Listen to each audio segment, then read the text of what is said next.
Quran, Surah Luqman, it says that Luqman advises his son, and he tells him, don't associate others with Allah subhanahu wa ta'ala, because shirk is the greatest of injustices. All injustice, the greatest one is shirk. The Quran continues, Ya bunay, aqim as-salata wa'mur bil ma'roof wanha 'anil munkar wasbir 'ala ma asabak inna dhalika min 'azm al-umur. He says, my son, be steadfast in prayer, make salat, establish salat, enjoin good and forbid evil. Be patient in the hardships, and patience comes from faith and determination. So we see from Holy Quran that's sunnah to depart knowledge to our children, for us to give what we have of knowledge and to give it to our children so that we can help them throughout life. And we see that the person we come to remember tonight, Imam Hassan al-Mujtaba alayhi salam, Allahumma salli ala Muhammad wa ala Muhammad. He's one of those great Imams. His name is written on the Arsh, the throne of Allah subhanahu wa ta'ala. He's son of Amir al-Mu'mineen, grandson of Rasulullah sallallahu alayhi wa alayhi. He also imparted knowledge and shows how Luqman gave knowledge to his sons. His son, Imam Hassan al-Mujtaba alayhi salam, also did this. In his will to his sons, he called his sons and nephews together, and he said, today you are the children of society, and in hopes that tomorrow you will be the distinguished people of society, honorable people of society. He said you should make efforts to acquire knowledge, acquire wisdom, ilm and hikmah. Said those of you who do not have a good memory and cannot retain the beneficial matter should write them down.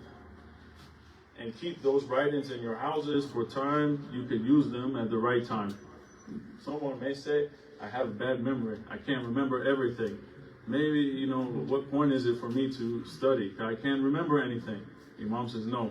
You can write notes, you can take things down. But the important thing that Imam is saying is he's advising his family members how to be distinguished people, how to be honorable people in society. And we notice that it doesn't start all of a sudden when they're older.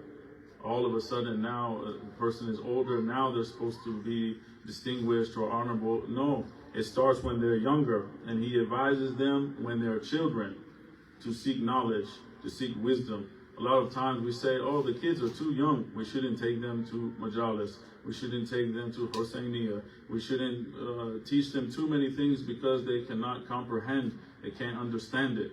But this is not what our Imam did. Our Imam told the children to seek knowledge in order to be distinguished people in society. So we may ask ourselves, why is this so important?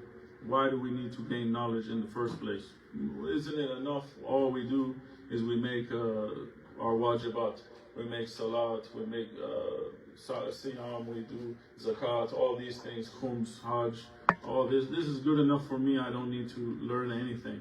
But this is not the case. When someone says shahada, or a person who's born a Muslim, when they come to realize that shahada, or shahadatain is truth, they need to have it with confidence. Not just something that, okay, I learned this from my family and my grandfather or my grandmother and this is it, but we need to know La ilaha illallah Muhammadur Rasulullah from confidence. We need to have yaqeen that this is truth, not just something we are following someone else because our parents or grandparents told us this. We will be asked some questions in our grave. One of them is, who is our Lord? Who did we worship? Who is our Creator? Who is our Prophet? Who is our Imam? We have to seek knowledge. I used to have a friend when I was a teenager, and I used to go in the room and I would read and study some things, and I'd call him, I said, brother, come here, look what I learned today.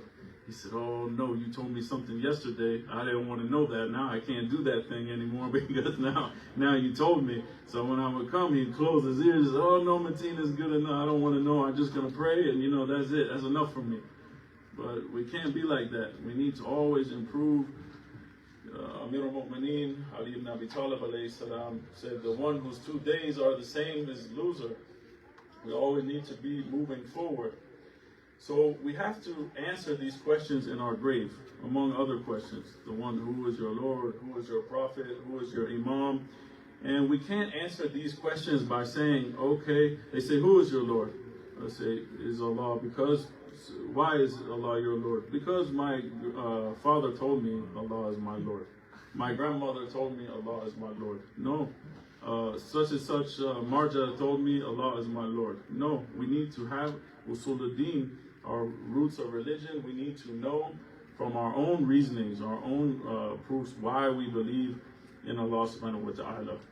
So we need to sit back and reflect, and we have to ask ourselves some critical questions. We have to ask ourselves, why do we believe in Allah? Why do we believe in prophets? Why do we believe in Imams? Why do we believe in 12 Imams?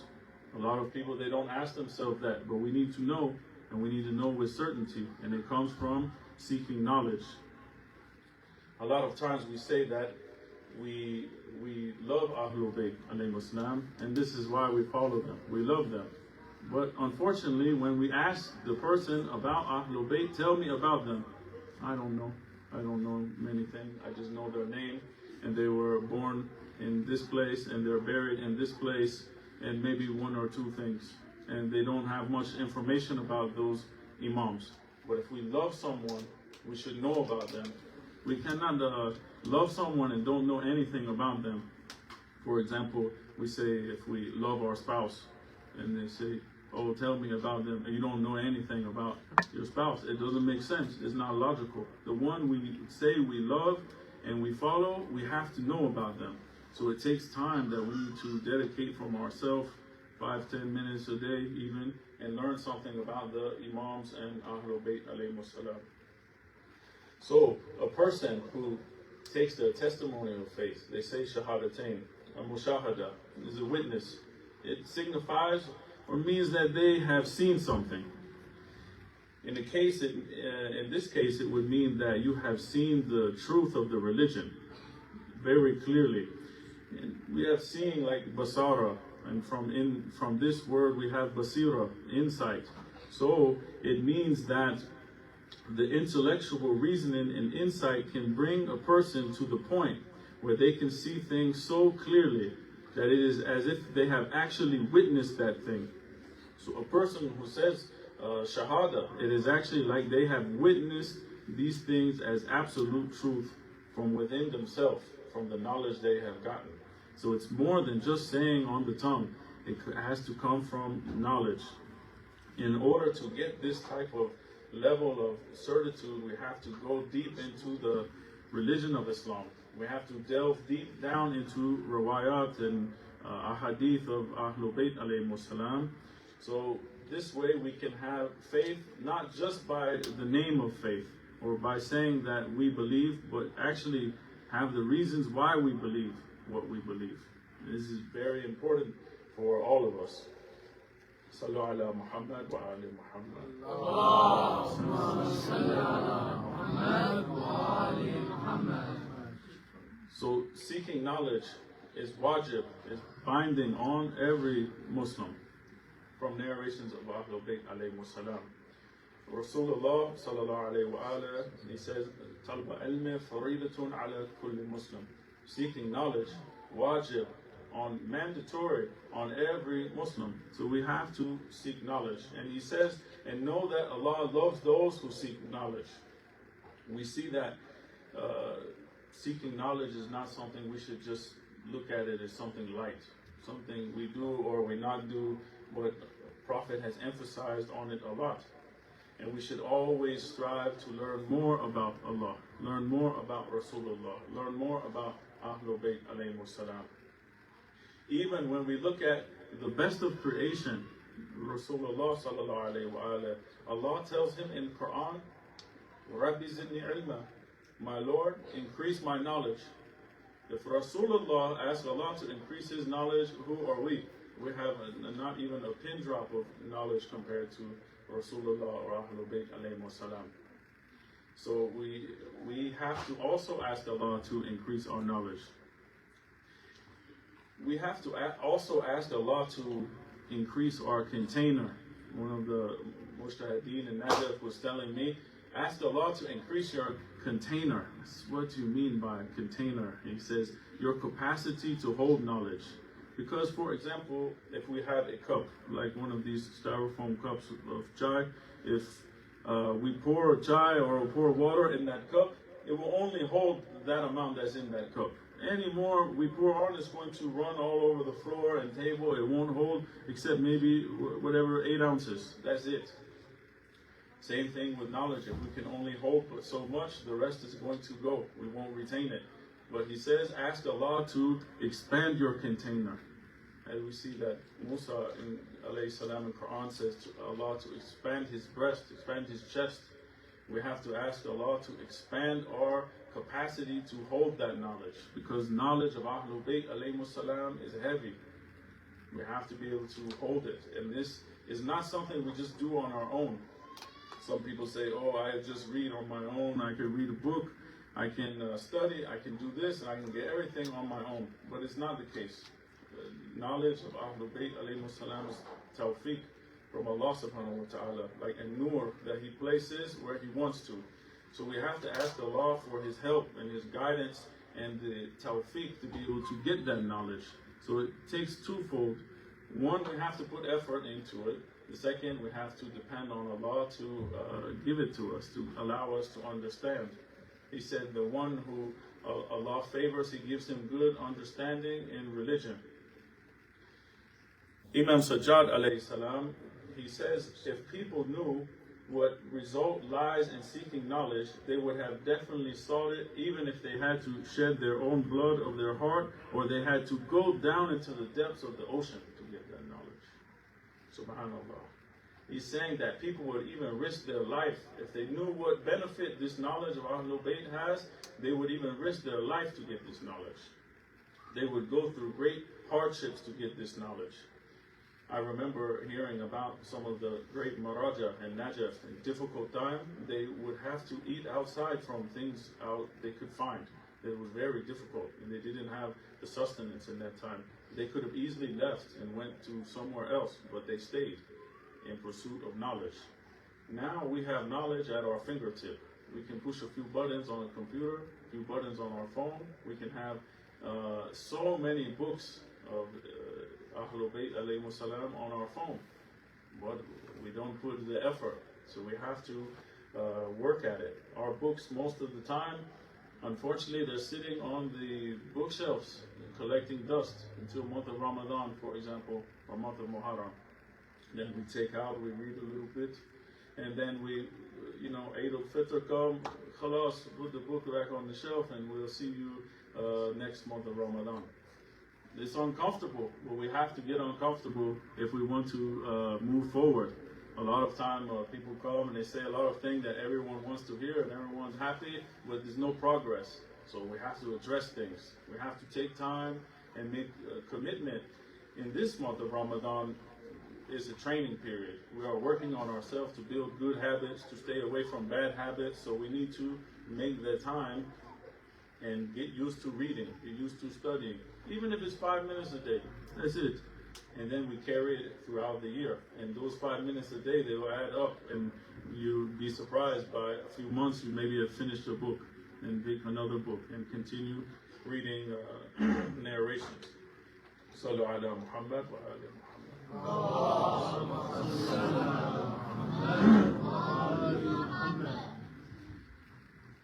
Rasulullah sallallahu alayhi wa alayhi, he says, Ya Ali, 2 rakat of the knowledgeable person is better than 1,000 rakat of the person who worships but doesn't know.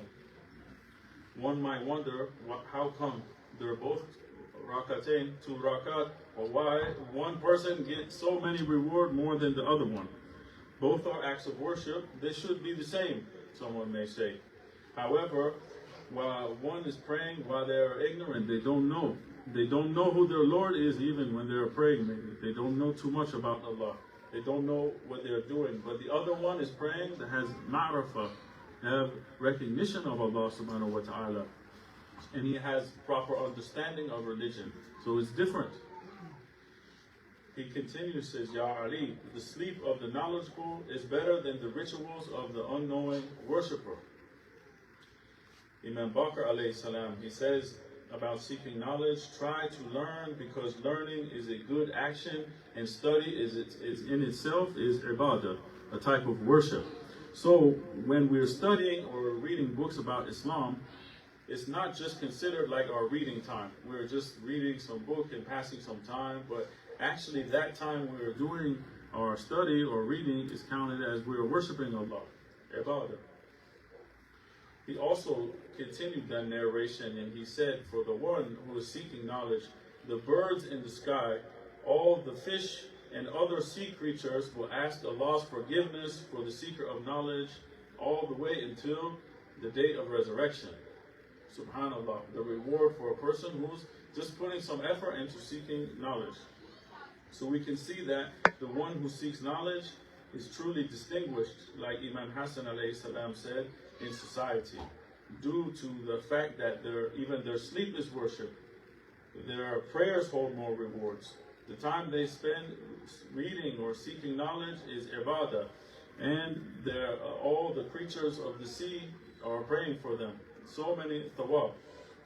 One may say, maybe I need to join the Hawza to seek knowledge. No, this is attainable by anyone here. All it takes is seeking knowledge. Doesn't mean you have to go to the Hawza to get these type of reward. Seeking knowledge means to pick up the Quran, pick up books of narrations, read about Ahlul Bayt alayhi salam, and these rewards will be there for you, inshallah. So we have to make intention that we should start doing this in our free time. Most of the time, we're wasting time. If we look at our time, we are throwing a lot of time away. It's okay to have fun, to do other things, like sports or watch TV or some other things. It needs to be a balance. We cannot just do one thing all the time and totally neglect the other thing. We neglect the studies and we spend all of our time having fun. It needs to be some sort of balance. So we need to take some time and put it into learning, inshallah. So Rasulullah sallallahu alayhi wa alayhi, he said, if a person wishes to look at someone safe from the hellfire, then he should look at those students of knowledge. I swear to him who holds my life in his hand, the reward for a year of worship are given to a student for every step that he takes, going and coming from the house of a scholar in pursuit of knowledge. Every step he takes in the path, there are cities built for him in Jannah. Wherever he walks on the earth seeks forgiveness for him. In all the moments of his life, he is subject to Allah's forgiveness. The angels witness that these students in pursuit of knowledge and divine insight are safe from the punishment of the hellfire. Subhanallah. All this just for studying about Islam and learning about Ahlul Bayt alayhi salam. Allah made it easy for us to get so many rewards. It would be a shame if we waste our time. Most of the time we are on the phone, we look at the email, and then we go from the email, we go to Instagram, and then we check all of that. We go to Facebook, and we go to TikTok, and we go to this thing and that thing, and then we loop back around, and we go back to email again. We start all the way around, the cycle goes over until someone says, hey, you know what's going on? And they start talking to you, and then you put it in your pocket for a few minutes. And then you pull it back out as soon as no one's talking, or they're talking about something you don't want to talk about. You pull it out, look, scroll, and then is it. I remember one of the people in the tents in Arba'in that put all the mawaqif and put the tents up and people were sleeping. And the guy came in and he said, he asked the owner of the tent, he said, can I get the Wi-Fi code?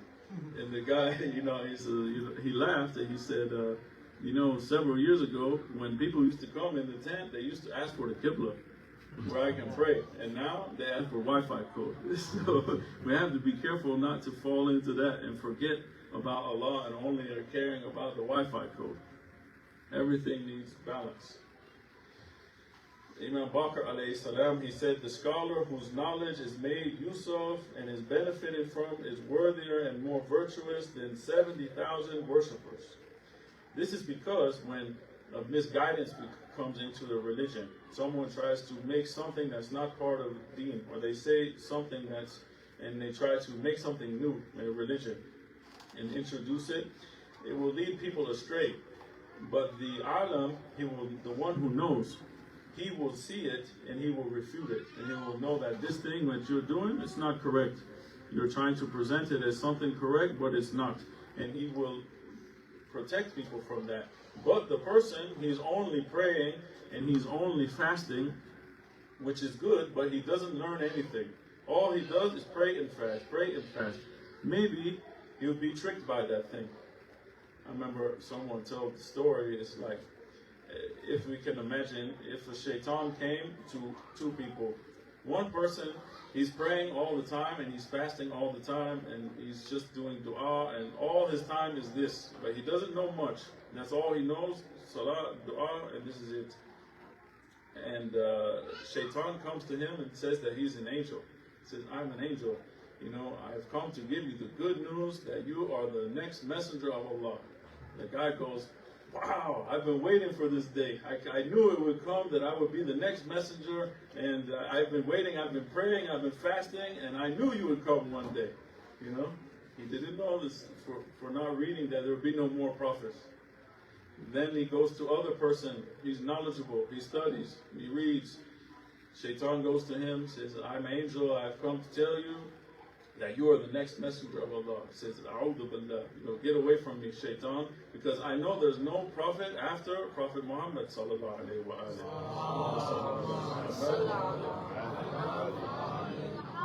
So he's able to reject it based on knowledge.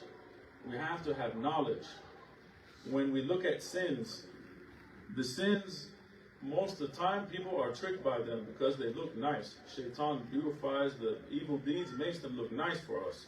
We see them, we say, wow, that looks fun, let's go do that. But we don't know the reality behind the sin. But when the person knows the ahadith and riwayat of Ahlul Bayt alayhimu salam, the punishments for those sins, he will see them clearly. It's as if when we see Ahlul Bayt alayhimu salam and Anbiya, they stayed away from sins because they knew the realities behind the sins. They were not forced like robots or compelled to stay away, but they had knowledge and they knew what was behind it. For example, if we saw some rotten food, rotten piece of fish been there for 1-2 weeks sitting in the garbage, we would never pick that food and say, I want to eat that. We would be disgusted. We say, that's gross. I don't want to even touch that, But this is how the sins are. This is how, for example, they may see the sins, they see the rotten nature, the disgusting nature of the sin and disobedience to Allah, but whereas the one who doesn't know, he sees it as something appealing, something nice, but he doesn't know the reality of that thing and the harm it will do to them. Rasulullah sallallahu alayhi wa alayhi, he says, if a student's purpose in learning is to revive the religion and the Islamic customs, Thaqafat al-Islamiyya, for example, and he dies while in this pursuit, he wants to revive the teachings of Ahlul Bayt, then the distance between him and the ranks of prophets in Jannah is equivalent to just one rank below them. Subhanallah. For one who studies and wants to revive teachings of Ahlul Bayt alayhimu salam. Just one rank lower than Prophet. This is attainable. These things are not like far-fetched that someone cannot get them. Allah is making them easy for us. Imam Rida alayhi salam, he says, Allah will take pity and be merciful to the servant who resurrects and revives our affair. Someone says, how do you do that? The Imam says, by learning our knowledge and teaching it to people. So we should start teaching these teachings to our teachings of Ahlul Bayt alayhi salam to our kids. Is what we learn from Imam Hassan alayhi salam. We should start teaching them from young age. Don't wait till they become older and say they will understand better when they're older. Children are absorbing things faster than we think. They're like sponges. They are learning things a lot quicker than us. So they're looking to their parents, they're looking to society, they're looking to all these people as their role models. What will they learn from them?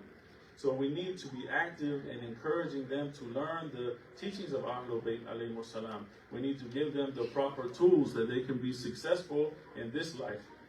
And we have to lead by example. We need to demonstrate to them the importance of seeking knowledge. We cannot leave them to navigate this life without a roadmap. And our roadmap as Muslims is what the Prophet has left behind for us, Thaqalain, the Book of Allah and Ahlul Bayt alayhimus salam. So they should see us praying in the house. They shouldn't see us only praying in Husayniyah or Masajid or these places. Then they grow up and they say, you know what? We only pray in Husayniyah. We only pray in Masjid. We don't pray at home. I never see my parents pray at home. They only pray in Masjid.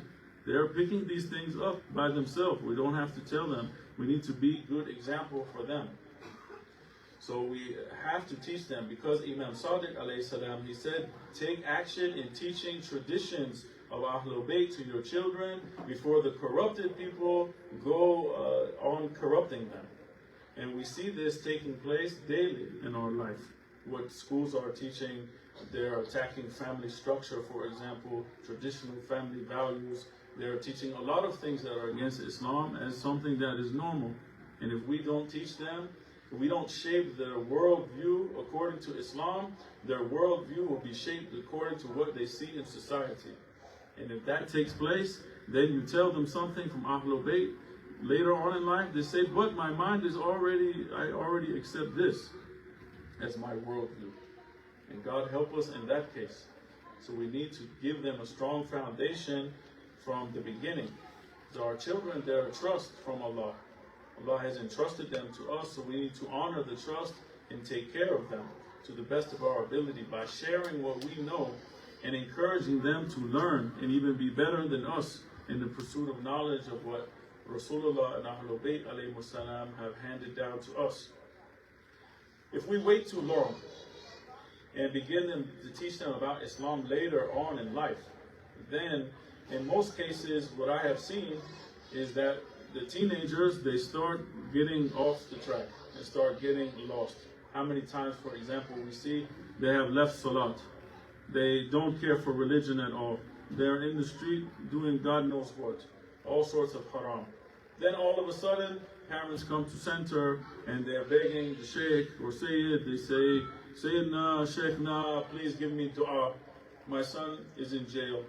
My daughter is pregnant. My son is on drugs. My daughter is in the streets. All of these things. Give me dua. It's not that easy. It started from a long time ago when the person was telling you, bring your kids to center, bring your kids to Husayniyah, bring your kids to Masjid, to Sunday school, all of these things. And even one time a week, that is not enough in reality. It needs to be at home too. We have to bring them up in the home with these teachings and take time to invest. We invest in their other education. We want to make sure they go to the best school, have the best teachers, go to best university. But when it comes to Islam, we're not giving too much effort or too much thought into it most of the time.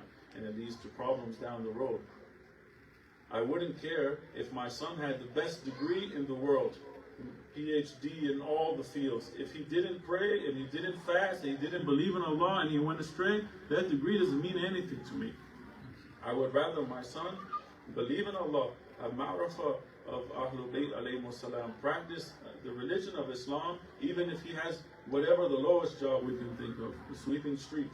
I would rather this, because this dunya is temporary. We are only here as travelers. What is important is that we fulfill our duty to Allah subhanahu wa ta'ala. And we have good examples of this from the sons of Imam Hassan. We have Qasim ibn al-Hassan. He was around 14 years old during Battle of Karbala. When Qasim saw that Aun and Muhammad had granted permission, they got permission to go fight and defend Imam Hussein alayhi salam from their mother. He ran to the tent of his mother. He was crying. He had disappointment. He said, how come Aun and Muhammad got the permission to go and fight, but no one can plead on my behalf, for example? He said that if I'm not destined to become Shaheed today, then this life has no charm left for me, nothing left for me. He knew this even at that age because of knowledge. He had knowledge. He had ma'rifah to Imam. He knew who his Imam was. He gave everything in order to defend his Imam.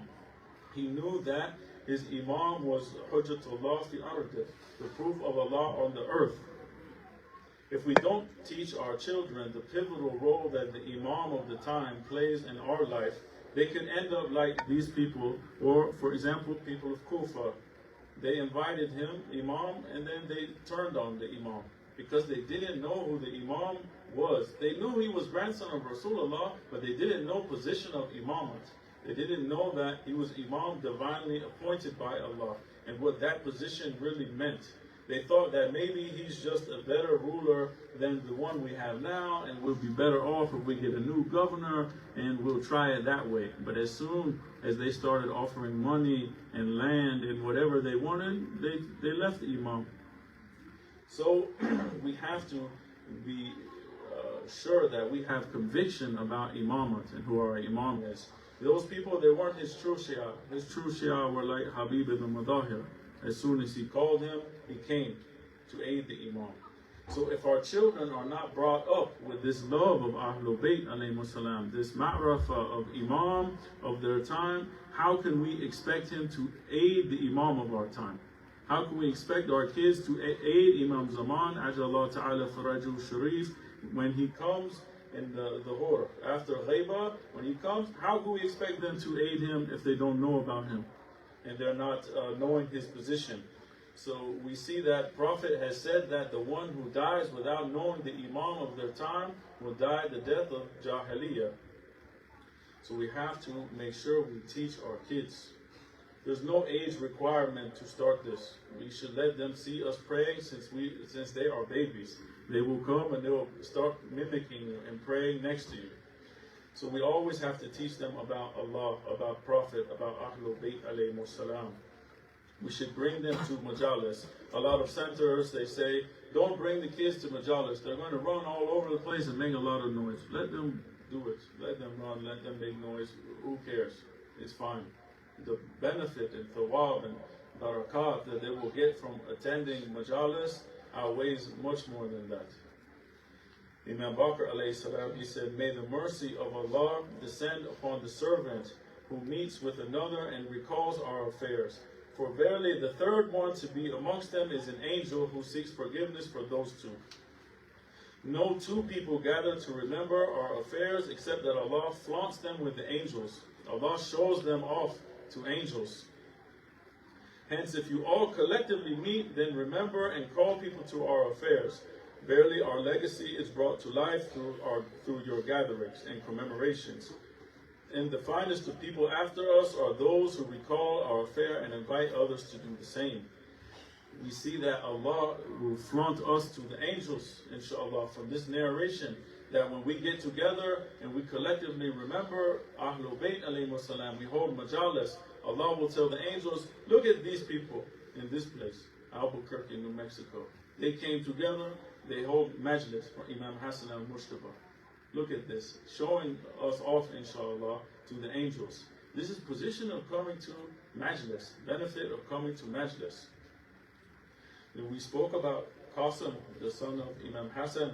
They also had two other sons that were younger than Qasim that were in Karbala, and they also died on the path of Imam Hussein alayhi salam.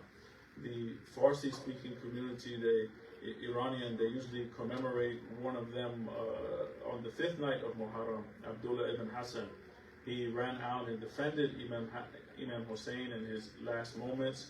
And Imam Hassan alayhi salam had 3 children who knew the position of their uncle, Imam Hussein alayhi salam, and they were readily willing to sacrifice their life and become shaheed because they knew who their Imam was. May Allah subhanahu wa ta'ala give us the blessing of gaining knowledge, attaining knowledge, and imparting that knowledge to our children. May He grant us the tawfiq to raise good children who will remember the Imam of their time and help the Imam of their time and give their life to protect the Imam of their time, just as the sons of Imam Hassan alayhi salam were willing to defend Imam Hussein alayhi salam. Sallu ala Muhammad wa ali Muhammad.